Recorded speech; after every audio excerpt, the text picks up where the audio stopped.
ఈ ఏడాదంతా కూడా కొలువుల జాతర కొనసాగుతుందంటూ అసెంబ్లీ సాక్షిగా ప్రకటించింది రేవంత్ సర్కార్. ఇదే విషయంపై పూర్తి డీటెయిల్స్ ను మా డిప్యూటీ బ్యూరో చీఫ్ సాదిక్ అందించడానికి సిద్ధంగా ఉన్నారు. సాదిక్ చెప్పండి, రేవంత్ సర్కార్ అయితే వచ్చిన 70 రోజుల్లోనే చాలా వరకు ఇక్కడ నోటిఫికేషన్స్ ను రిలీజ్ చేసింది. అయితే దీన్ని ఎలా చూడొచ్చు అంటారు?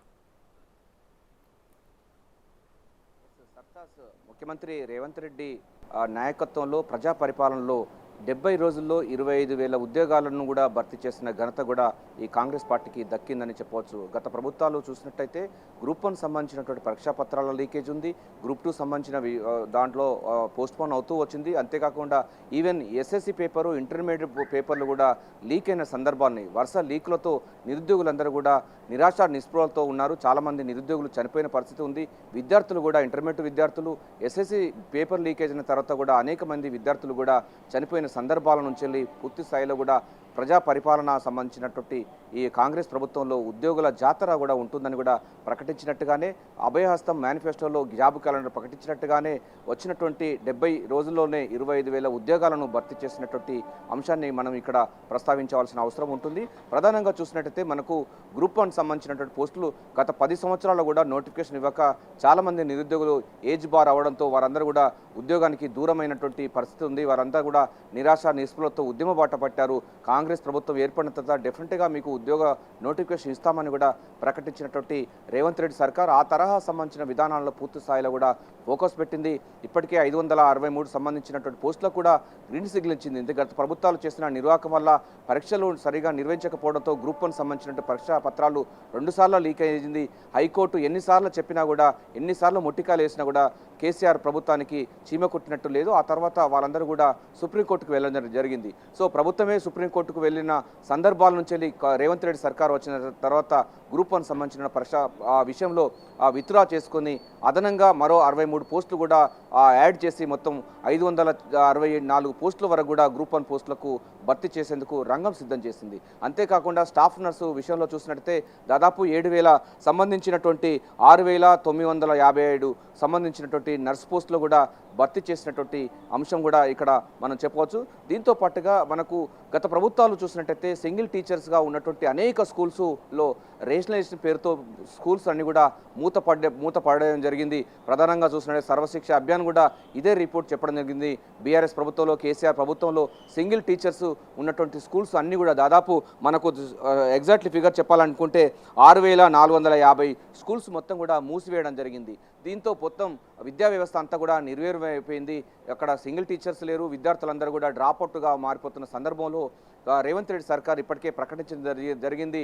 మెగా డిఎస్సి ద్వారా పూర్తి స్థాయిలో సింగిల్ టీచర్స్ మళ్ళీ తీసుకొచ్చి ఈ రేషనలైజేషన్ ద్వారా మూతపడినటువంటి స్కూల్ను మళ్ళీ తిరిగి తెరిపిస్తామని కూడా రేవంత్ రెడ్డి సర్కారు స్పష్టమైన విధానంతో ముందుకు పోతుంది. ఆ తరహా సంబంధించిన విధానాలపైన కూడా ఇప్పటికే పూర్తి స్థాయిలో కూడా ఫోకస్ పెట్టింది. అంతేకాకుండా ఈ ఏడాదంతా కూడా కొలువుల జాతరగానే ఉండబోతుంది. అంటే ఒక ఏడాదిలోనే 2 లక్షల ఉద్యోగాలు భర్తీ చేసేందుకు కూడా రేవంత్ రెడ్డి సర్కార్ అయితే ప్రణాళికలు సిద్ధం చేస్తుంది. మరోవైపు ఆ లోపభూయిష్టమైనటువంటి తెలంగాణ పబ్లిక్ సర్వీస్ కమిషన్ను పూర్తి స్థాయిలో ప్రక్షాళన చేసి యూపీఎస్సీ తరహాలో తెలంగాణ పబ్లిక్ సర్వీస్ కమిషన్ను పూర్తిగా మళ్ళీ దాన్ని పునరుద్ధరించినట్టు జరిగింది. కొత్త చైర్మన్ సభ్యులతో ఒక నూతనమైనటువంటి పందాతో ఎక్కడ లీకేజీలకు ఆస్కారం లేకుండా పూర్తి స్థాయిలో గ్రూప్ 1 కానీ, గ్రూప్ 2 కానీ, గ్రూప్ 3 కానీ ఇతరత్ర సంబంధించినటువంటి సర్వీస్ సంబంధించిన దాంట్లో కూడా నోటిఫికేషన్ ఇచ్చేందుకు రంగం సిద్ధం చేస్తున్నారు. ఇప్పటికే బిశ్వాల్ కమిటీ 2 లక్షల ఉద్యోగాలు ఉన్నాయని కూడా గత ప్రభుత్వంలో చెప్పినప్పటికీ గత ప్రభుత్వాలు ఎక్కడ కూడా రిక్రూట్మెంట్ చేయలేదు. అంతేకాకుండా లీకులు ఇచ్చిన సందర్భం ఉంది. నిధులు ఉద్యోగాలను చెప్పినటువంటి గత ప్రభుత్వాలు అనేక మంది నిరుద్యోగులకు శాపంగా మారినటువంటి ప్రభుత్వం ఎట్టకేలకు దాన్ని ఓడించిన తర్వాత రేవంత్ రెడ్డి సర్కార్లో ప్రజా పరిపాలన సాగుతున్న నేపథ్యంలో ఇప్పటివరకు మనకు పీజీటీ సంబంధించినటువంటి లైబ్రరీ టీచర్స్ ఉన్నట్టయితే 1,997 మంది వాళ్ళకు రిక్రూట్మెంట్ జరిగింది. దాంతోపాటుగా పోలీస్ కానిస్టేబుల్ 13,645 పోస్టులు కూడా నియామక పత్రాలు ఇవ్వడం జరిగింది. అంతేకాకుండా మరో 15,000 పోస్టులు కూడా భర్తీ చేసేందుకు కూడా పోలీస్ బోర్డు ద్వారా పూర్తి స్థాయిలో కూడా రిక్రూట్మెంట్ చేసేందుకు కూడా రేవంత్ రెడ్డి సర్కారు ఇంతేకాకుండా స్టాఫ్ నర్సు మనం ఇప్పటిదాకా చెప్పుకున్నాం. గత ప్రభుత్వాలు విద్యా విద్యా వైద్యం సంబంధించిన 2 సెక్టార్స్ను మేజర్ సెక్టార్స్ను నిర్వీర్యం చేశారు. దాన్ని పూర్తి స్థాయిలో కూడా పక్కన పెట్టిన సందర్భం ఉంది. కానీ మౌలిక సదుపాయాలతో పాటుగా విద్యా వైద్యం అన్నది ప్రాథమికమైనటువంటి హక్కుగా ప్రజలకు ఉన్నప్పటికీ దాన్ని గత ప్రభుత్వాలు పెడచెన పెట్టడంతో విద్యా వైద్యం పూర్తిగా ప్రైవేటు పరం అయిపోయి అనేక సమస్యలు కొని చేతి పెట్టుకున్న సందర్భం ఉన్నది. ఎందుకంటే మనకు కోవిడ్ వచ్చినప్పుడు ఆ తరహా సంబంధించినటువంటి అంశాన్ని మనం చూస్తాం. ఎక్కడ కూడా స్టాఫ్ నర్సులు లేక చాలామంది కోవిడ్ నిరుద్యోగులు కోవిడ్ సంబంధించినటువంటి రోగులు అనేకమైనటువంటి బాధలు పడ్డారు. సో రేవంత్ రెడ్డి సర్కార్ వచ్చిన తర్వాత 6,956 స్టాఫ్ నర్స్ పోస్టులు కూడా భర్తీ చేయడం అనేది ఒక వైద్య రంగంలో ఒక మిరాకిల్గా చెప్పొచ్చు, ఒక మంచి పరిణామం అంటున్నారు. ఇంతేకాకుండా గత ప్రభుత్వాలు సింగరేణి కాలనీస్లో కారుణ్య నియామకాలు చేయకుండా చాలా మట్టుకు ఇబ్బంది పెట్టడం జరిగింది. తండ్రి చనిపోయినా, తండ్రి రిటైర్డ్ అయినా కూడా కుటుంబ సభ్యులకు ఉద్యోగాలు ఇవ్వకుండా అనేకమైనటువంటి సమస్యలు తీసుకుపెట్టినటువంటి ఘనత కూడా కేసీఆర్ ప్రభుత్వం ఉంది. కానీ రేవంత్ రెడ్డి సర్కార్ వచ్చినాక కారుణ్య నియామకాలకు సంబంధించిన కార్యక్రమం చెప్పడం జరిగింది. అంబేద్కర్ విగ్రహం దగ్గర వీళ్ళందరూ కూడా కారుణ్య నియామకాలకు సంబంధించిన నియామక పత్రాలు 441 సంబంధించిన కారుణ్య నియామక పత్రాలను కూడా అందజేశారు. సో సింగరేణి కాలనీస్లో గతంలో ఉన్నటువంటి ఈ కారుణ్య నియామకాలను గత ప్రభుత్వం రద్దు చేసింది.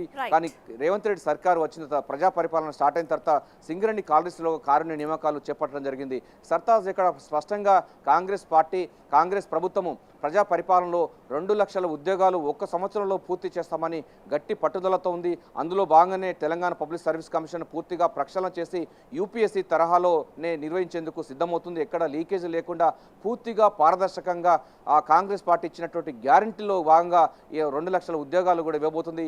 యువత డిక్లరేషన్ కూడా ఇదే స్పష్టం చేసింది. అభయస్థం మేనిఫెస్టోలో కూడా పొందుపరిచిన సందర్భాల్లో ఉంది. వడివడిగా రేవంత్ రెడ్డి సర్కారు ముందుకు పోతుంది.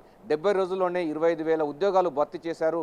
అంతేకాకుండా మిగతా సంబంధించినటువంటి ఉద్యోగాలు భర్తీ చేసేందుకు పూర్తి స్థాయిలో కూడా అటు పోలీసు రిక్రూట్మెంట్ బోర్డుతో పాటుగా తెలంగాణ పబ్లిక్ సర్వీస్ కమిషన్ అదేవిధంగా మెగా డిఎస్సికి రంగం సిద్ధం చేస్తుంది. నిరుద్యోగుల్లో చిగురిస్తున్నాయి ఆశలు.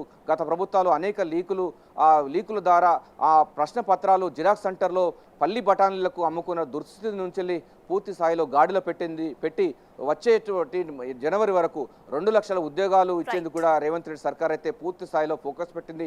అందుకు సంబంధించినటువంటి మంచి పోలీస్ ఆఫీసర్స్ కానీ మంచి రిక్రూట్మెంట్ సంబంధించిన బోర్డ్స్ కానీ ఏర్పాటు చేసి ఈ 2 లక్షల ఉద్యోగాలు తీసుకొచ్చి ప్రజా పరిపాలనలో నిరుద్యోగులకు కాంగ్రెస్ ప్రభుత్వం ఎంత అండగా ఉంటుందో గ్యారంటీ చూపించే విధంగా రేవంత్ రెడ్డి సర్కార్ అయితే పూర్తి స్థాయిలో ప్రణాళికాబద్ధంగా ముందుకు పోతుంది. నిరుద్యోగులందరూ కూడా తమ ఎగ్జామ్స్ ప్రిపరేషన్ కావాలని కూడా ప్రభుత్వం అయితే పిలుపునిస్తుంది. Sartaj, over to you.